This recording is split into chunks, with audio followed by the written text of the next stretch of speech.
जिन्होंने नहीं देखा अल्लाह उन्हें एक बार हुजूर का मदीना दिखाया। कितने आशिक ऐसे हैं कि गरीब गए और हुजूर का दीदार करके लौटे। एक साहब हज करके आए, बड़े गरीब बंदे थे, वो बहुत गरीब थे। जब से वो हज करके लौटे ना, बूढ़े आदमी थे, बुजुर्ग थे, कोई काम करते थे मजदूरी का, जब आए ना हज करके वापस तो आंखें बंद रखते थे, खोलते ही नहीं थे, बहुत कम आंखें खोलते थे, फुर्सत मिलती आंखें बंद कर लेते। किसी ने कहा चाचा जब से लौटे हो ना हज से आंखें बंद क्यों रखते हो? तो उन्होंने कहा था एक राज है इसमें, एक राज है इसमें। बेटे यहाँ जाओ, कुर्सी ले लो, तुम तकरीर करो, हम सुनेंगे, आ जाओ। बस करें भाई, बस ठीक है। मुझे बोलने दे जरा, आप ना कहें कुछ मैं क्या लूंगा, मेरे भाई हैं ये, कोई बात नहीं है। हाँ कभी कभी चूक हो जाती है तो थोड़ा सा मीठे लफ्जों में, ज्यादा सख्त में नहीं, ठीक है? तवज्जो है ना? हाँ मुझे पसीना आ रहा है, मैं इतनी मेहनत से बोल रहा हूँ, थोड़ा सा ख्याल करें इस पसीने के। खुदा आपको सलामत रखे। तो वो हज से लौटे ना तो आंखें बंद ही रखते थे। उनसे पूछा चाचा आपकी आंखें बंद रहती हैं, कभी खोलते क्यों? बहुत कम खोलते हो। उन्होंने कहा इसमें राज है बेटे। कहा क्या राज है? कहा बड़े जमाने से तमन्ना थी हुजूर का मदीना देखने, लेकिन मैं बड़ा गरीब था, एक जमाना लग गया तैयारी करते करते, एक जमाने तक पैसा इकट्ठा किया और आखिरी पड़ाव में जिंदगी के हुजूर के मदीने में हाजिरी हो गई। कहा जब मैं हुजूर के रोजे मैं दीवाना था और बड़ी तड़प थी मेरे सीने में। कहा जब जालियां हुजूर के रोजे के सामने आई ना तो कहने लगे बेटे मैं अपने आप को रोक ना सका, मैंने दौड़ के हुजूर की जालियां पकड़ी। कहा वहां पे मुतव्वा खड़ा था, उसने ना मुझे पकड़ा और कहा शिर्क, हाजी शिर्क। उसने शिर्क कह के ना मुझे छुटाने की कोशिश की, लेकिन मैं कैसे छोड़ देता यार, पूरी जिंदगी की तड़प मेरे सीने में थी। कहा उसने पूरी ताकत लगा दी, मैंने नहीं छोड़ा। वो इधर खींचता था, मैं हुजूर की जाली पकड़े हुए था। कहा उसने फिर जोर से लाठी मारी मेरे हाथ पे। कहा जैसी लाठी लगी बूढ़ा था, दर्द बहुत तेज उठा, बर्दाश्त न कर सका, बेहोश होके गिर गया। उसने कहा जब मैं बेहोश होके गिरा ना तो इधर आंख लगी, उधर मैंने ख्वाब में हुजूर को देखना शुरू कर दिया था। जब लाठी लगी और मैं बेहोश होके गिरा ना तो मैं क्या देखता हूं, हुजूर बैठे और मैं बैठा हूं। जिस हाथ में लाठी लगी है ना हुजूर ने मेरा हाथ पकड़ रखा है और हाथ फेर के कह रहे दर्द हो रहा है, दर्द हो रहा है। मैंने कहा या रसूल अल्लाह कितनी दुख उठा के यहां तक पहुंचा हूं, ये तो कुछ भी नहीं है। कहते फिर हुजूर सीने से लगा के कहते दुख न कर यार तक आने के लिए लाठियां खानी पड़ जाया करती है, महबूब तक आने के लिए तकलीफें उठानी पड़ जाती हैं। उसने कहा आज भी इसीलिए आंखें बंद करता हूं, काश फिर आंख बंद हो और फिर हुजूर ख्वाब में तशरीफ ले आया। तो ये ताल्लुकात दिल के होते हैं, दिल के होते हैं, जो हुजूर को जिंदा मानते हैं और ये अकीदा लेके जाते हैं, फिर हुजूर उन्हें ज़ियारत नसीब कराते हैं। हाँ और बात की जाती बोले हुजूर को इल्म गैब नहीं, हुजूर को क्या पता है, हुजूर को क्या पता है। सारी बात छोड़ यार, हुजूर को तो उस शय का भी पता है जो उनके मदीने में है। ये बात भी लोग कहते हैं कि मदीने शरीफ की नियत से नहीं जाना चाहिए, हुजूर के रोजे की हाजिरी की नियत लेके जाना ये शिर्क है, ये वहां भी लोग कहते हैं। और मेरा इमाम कहता काबे का नाम तक न लिया तैबा ही कहा। पूछा था हमसे जिसने कि नौज़त किधर की है, हम तो अगर हज को भी जा रहे हैं तो मदीने ही बता रहे हैं, क्योंकि उसके तुफैल हज भी खुदा ने करा दिया है। असले मुराद हाजिरी उस पाक दर की है। तो हुजूर को हर उस शय की खबर है, हर शय की खबर है, क्योंकि हुजूर के मदीने से आज भी आवाज आती है खंजर चले किसी पे तड़पते हैं हम अमीर, सारे जहां का दर्द हमारे जिगर में है, सारे जहां का दर्द हमारे जिगर में है। आज यहाँ बैठे हो ना, खेत में बैठे हो, हुजूर जानते हैं, मैं नहीं जानता आपके बाप का नाम क्या, इन बच्चों के बाप का नाम क्या, ये किस खानदान से ताल्लुक रखते हैं, लेकिन अल्लाह की इज्जत की कसम हुजूर हर शख्स का नाम जानते हैं, हर शख्स के बाप का नाम जानते हैं, हर एक बच्चे के खानदान को जानते हैं, किसकी माँ कौन है ये भी हुजूर को पता है, किसका बाप कौन है ये भी हुजूर को पता है। तभी बरेली से आवाज आती है और कोई गैब क्या, तुमसे लिहा हो भला जब ना खुदा की छुपा तुम पे करोड़ों सलाम है ना। हाँ माशाल्लाह, तो वही बचा रहा हूं, आवाज आती है, ठीक है ना। जब ना खुदा की छुपा, थक गए हो? नहीं थके, फिर बोलो, जब ना खुदा की छुपा तुम पे करो, ठीक है ना। हुजूर आए, कायनात मुस्कुराने लगी। अब वो अपना अपना नसीब है। हुजूर आए, माँ बाप मिले। आप कहोगे माँ बाप के बगैर तो कोई पैदा ही नहीं होता, ये कैसे हुआ? मैंने कहा सुनो, माँ बाप होते थे लेकिन माँ बाप की तरह आज की तरह नहीं होते थे। औलाद ही अपने बाप को बाजार में बेच देती थी।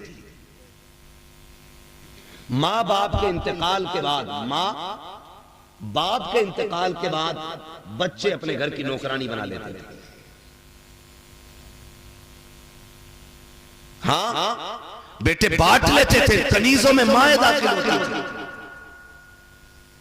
ये तो हुजूर आए तो उन्होंने कहा जन्नत तहता क़दामी उम्महातिकुम, जन्नत तुम्हारी माओं के कदमों के नीचे है। खुदा की कसम, माँ अगर गोबर और मिट्टी करने वाली है ना, तो हर बेटे के लिए उसकी जन्नत उसके कदमों में रख दी गई है। हर उस शख्स को हुजूर के नाम का झंडा लगाना चाहिए जिसके घर के अंदर माँ मुस्कुरा रही है। हाँ, मैं यहाँ अकीदे पे बात नहीं कर रहा हूँ, मैं कह रहा हूँ हर उस शख्स को झंडा लगाना चाहिए जिसके घर में माँ मौजूद है। इसलिए कि माँ जैसी कोई दौलत कायनात में नहीं है ना। माँ जैसी दौलत कोई कायनात में है ही नहीं। और आज ना हम माँ ही की कदर नहीं करते, हम बाप की कदर नहीं करते। अब्बा को सोचते बूढ़ा हो गया, चलो खाट इसकी बाहर डालो, अब इस पे मेरा कब्जा मकान। बूढ़ा बाप बोझ लगने लगता है।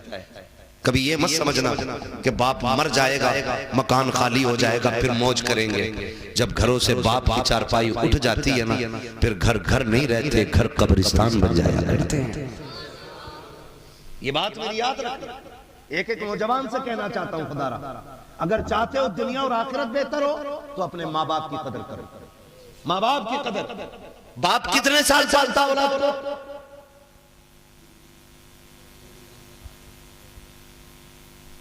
बोलो, 25 साल कम से कम है ना, 20 साल बाप पालता है।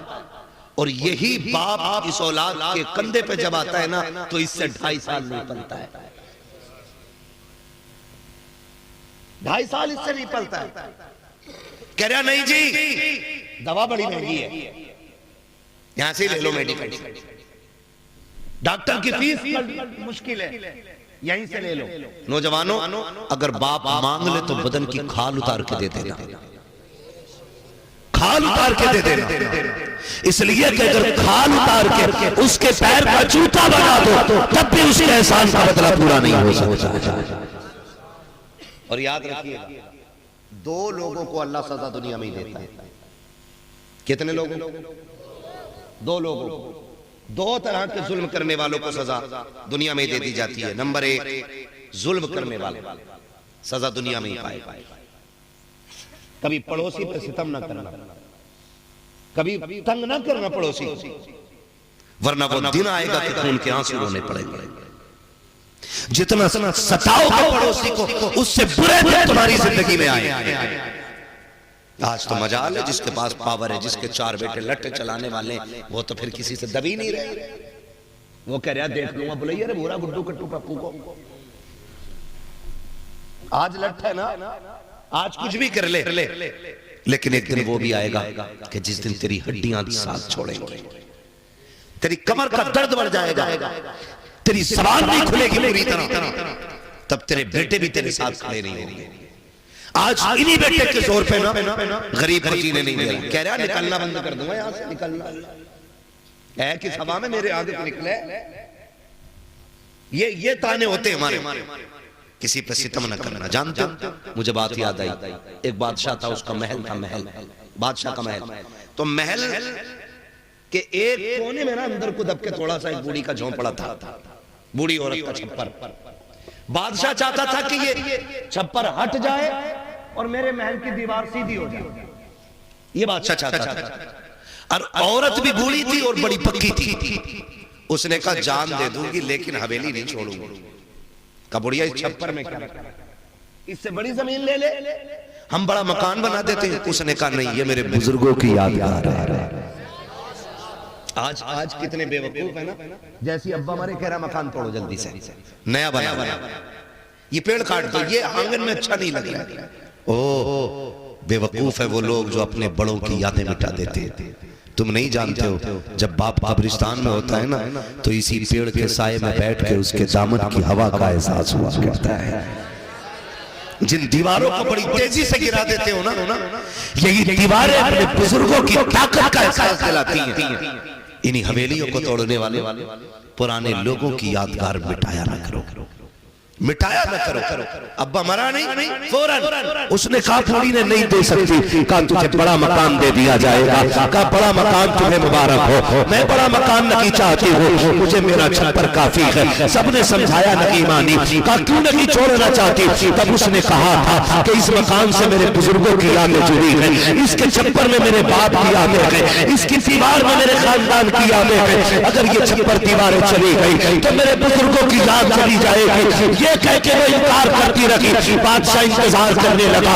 एक दिन जब वो औरत किसी काम से बाहर गई, बादशाह को मौका मिल गया। उसने जल्दी जल्दी भीड़ लगा करके उस हवेली को हटाया, छप्पर को हटा करके महल की दीवार सीधी कर दी। कुछ वक्त के बाद जब पूरी रोटी उसने देखा उसका वहां पे मकान नहीं था। उसने पूछा क्या हुआ, का बादशाह ने दीवार सीधी कर ली है, तेरा छप्पर तोड़ दिया गया है। उसने एक चीख मारी, आसमान की तरफ देखा और रोक के कहा जब मेरा मकान तोड़ा जा रहा था मैं तो नहीं थी, मगर तू कहां था, तू बता दे, क्या तू ये मकान नहीं देख रहा था? तेरे सामने मेरा मकान तोड़ा गया है, या अल्लाह फैसला फरमा दे। जैसी उसने इतना कहा है, अल्लाह ने बादशाह के पूरे महल को ऐसे की जमीन के अंदर धसा दिया, दफन कर दिया और दुनिया को बता दिया वो लोगों जुल्म न करना, इसलिए कि जालिमों को सिला दुनिया की में दिया जा।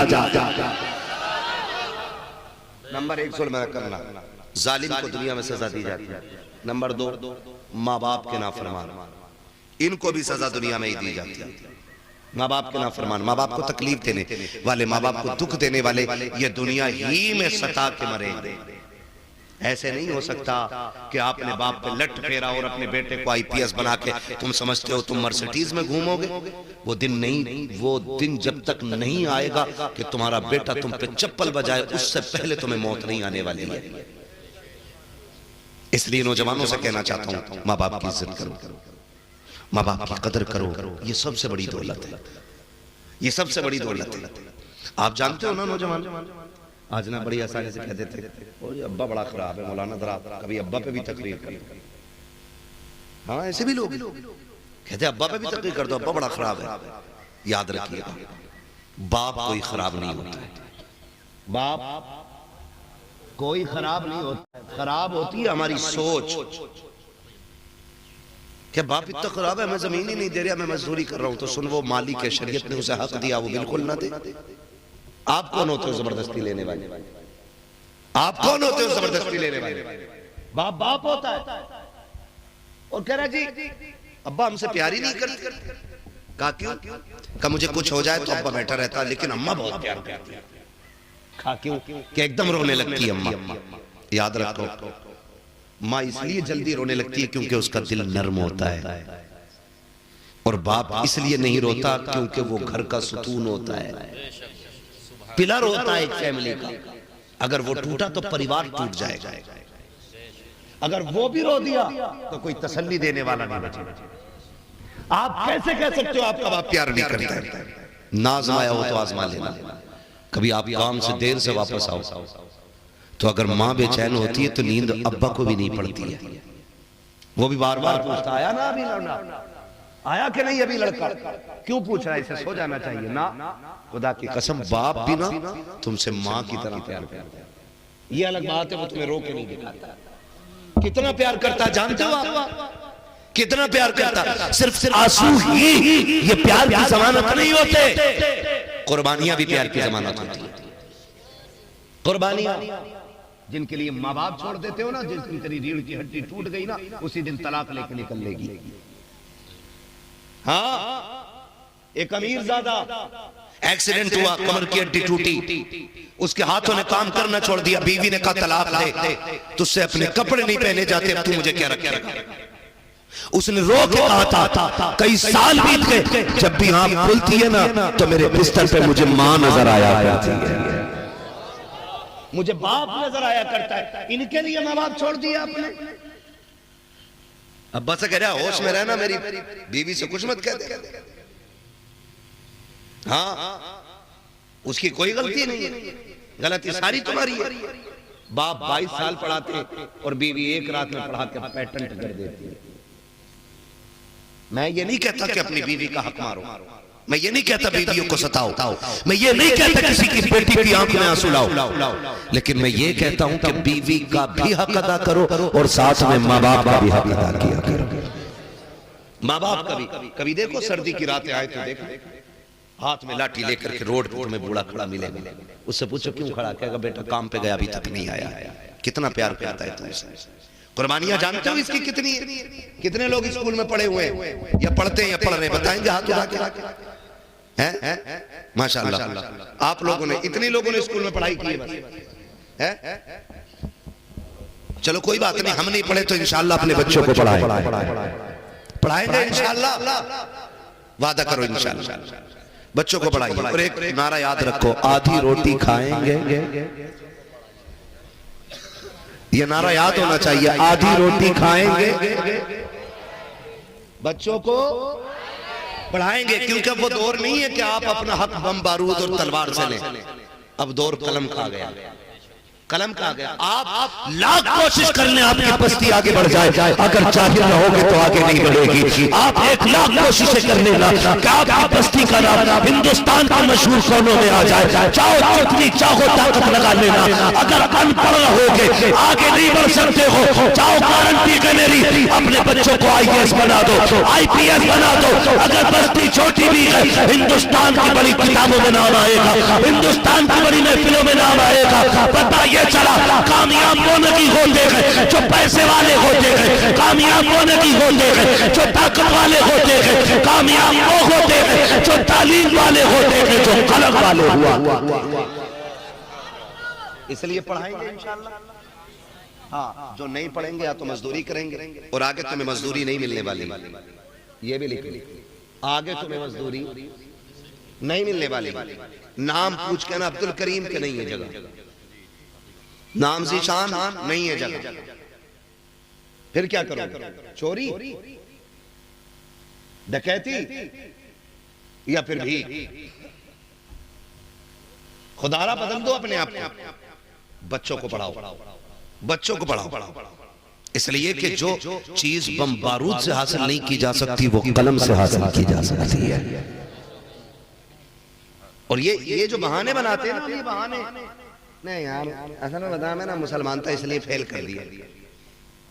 ये मुसलमान की वजह से फेल नहीं हुए, ये फेल इस वजह से हुए हो कि तुम 8वीं क्लास तक गांव के स्कूल में जाकर के खिचड़ी खाते रहे। 10वें का एग्जाम आया, तुम्हारे बाप ने मास्टर से कर ली सेटिंग या तुमने, और पास कराने के उसे 2-4 हजार दे के नकल करके पास हो गए। तो जो हाई स्कूल में नकल करके पास होगा वो किसी लायक नहीं हो सकता है। हो सकता है? बोलो, नहीं हो सकता ना। मैं तो ये कहता हूं किसी मर्ज का इलाज बन जाओ। फिर मरीज धर्म नहीं देखते, जब पेट में दर्द होता है ना तो मरीज दवा ढूंढता है, धर्म नहीं। आप बनो तो किसी चीज का इलाज, हम तो बोझ बन के रह गए जमीन, हम एक बोझ से ज्यादा कुछ नहीं है जमीन, किसी मर्ज का इलाज नहीं है। मुझे एक बात बताओ, लॉकडाउन लगा, तुम्हारे गांव में भी लगा है भाई? तुम्हारे गांव में लगा था क्या नहीं, ये पूछ रहा हूं। है बीड़ी का बंडल क्या रुपए का बिका? हाँ, और वो तंबाकू जो खाते हैं वो क्या बोलते हैं, खैनी, वैसे कितने की मिलती है? और उसके लिए भी कितनी जोखिम कर रहे थे? पता चल जाना कलुआ ने दुकान खोल रखी है, तो कह रहे अच्छा, तो ना कहा दुकान तो बंद है, कहा नीचे को हाथ डालिए खुद अंदर से मंडल निकल जाएगा। यही था ना, कितना भरोसा एक दूसरे को हो गया।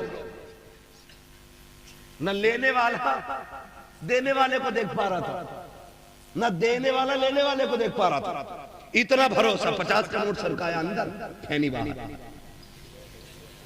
अच्छा ये बात बताओ, उस टाइम में किसी ने किसी का मजहब पूछा? बोलो, धर्म पूछा किसी ने? नहीं ना। क्यों? मजबूरी थी। हाँ, मजबूरी थी ना। मजबूरी ये थी कि जहां से चीज मिले वहां से ले लो। जरा सा दाव लगा, तुमने सबसे दोस्ती के हाथ बढ़ा लिए, फिर कोई दीवार और कोई फासला नहीं रह गया था। मुझे बता तो सकी, अगर जरूरत कोई बन जाता है तो फिर सैयद भी शेख के दरवाजे पे खड़ा है, शेख फकीर के दरवाजे पे खड़ा है, फकीर तेली बड़ाई के दरवाजे पे खड़ा है। अगर जरूरत न हो तो एक दूसरे को जलील समझते हो, अगर जरूरत न हो एक दूसरे को बगल में नहीं बैठा पाते हो। इसलिए मैं कहता हूँ ऐसी जरूरत बन जाओ, इतने काबिल बन जाओ कि साथ देख के नहीं, काम देख के लोग दौड़े और ये कोई न पूछे कि साथ का बंदा है, ये देखे इलाज कैसे करेगा। खुदा की कसम तुम लायक बन जाओ, कामयाबी तुम्हारे कदमों तक दौड़ी चली आए। करेंगे इंशाअल्लाह कामयाबी हासिल। पढ़ेंगे बच्चे, पबजी कितना खेल ले भाई, और कौन सी फ्री फायर, मोबाइल चलाते हो? ये तो अभी लिए बैठे हाँ ना। मैं आपको बताऊं बच्चों एक बात, पढ़ते हो? तुम में से कितने बच्चे पढ़ते हैं? रात उठा हाथ उठाएं। कितने बच्चे पढ़ने जाते हैं स्कूल मदरसा या किसी भी जगह पे, है ना? इतने बच्चे पढ़ने जाते हैं, खूब तरक्की हो गया। बैठो जरा, हाथ नीचे रखो मेरे बेटे।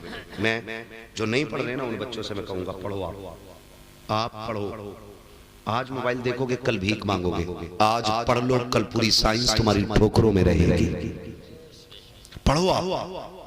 पढ़ने वाले इतने कामयाब होते हैं कि ताकत भी ठोकरों में होती है और दौलत भी ठोकरों में होती है। इसलिए मेरे बच्चों मेहनत करो, और अगर कोई बाप नहीं पढ़ा रहा है तो उससे रिक्वेस्ट करें, उससे आप कुछ भी करके उसे राजी करें और कहें अब्बा हमें पढ़ाइए। और आप इतना पढ़ो कि अपनी बस्ती मोहब्बत गंज का नाम रोशन करो। दुनिया जान ले कि एक छोटी सी बस्ती से उठ करके हिंदुस्तान का मुस्तकबिल बन गया है। पढ़ेंगे इंशाअल्लाह, पढ़ाएंगे आप भी बच्चों को। हुजूर आए, हुजूर ने इल्म का सबसे पहला सबक दिया। हाँ, इक़रा बिस्मि रब्बिकल लज़ी खलक़। ये कुरान ने पहली आयत कुरान पाक की नाजिल हुई है। हमारे नबी पे इक़रा की आयत सबसे पहले नाजिल हो रही है और हमारी कौम सबसे ज्यादा जाएगी। जब इल्म होगा तो मोहब्बतें होंगी, प्यार होगा और फिर कामयाबी होगी। ठीक है ना? हुजूर आए, कायनात मुस्कुराने लगी। माँ की भी इज्जत करनी है, बाप की भी इज्जत करनी है, और 12वीं वाले का मिलाद हर साल मनाना है। मनाएंगे इंशाअल्लाह, मनाएंगे इंशाअल्लाह। एक बार फिर आखिर में नारा लगा के बताएं कैसे मनाएंगे। सरकार की आमद। इतनी जोर से नारा लगाओ कि आवाज वहां तक पहुंचे जहां तक लोग सुन पाए। ठीक है ना? और जोर से बोलने, सरकार की आमद। बस यही जज्बा रहना चाहिए इंशाअल्लाह। रहेगा ना अगले साल तक? फरमाया गया वाम्मा बिनिअमति रब्बिका फहद्दिस। अपने रब की खूब अपने रब की नेमतों का खूब चर्चा करो। हुजूर रब की सबसे बड़ी नेमत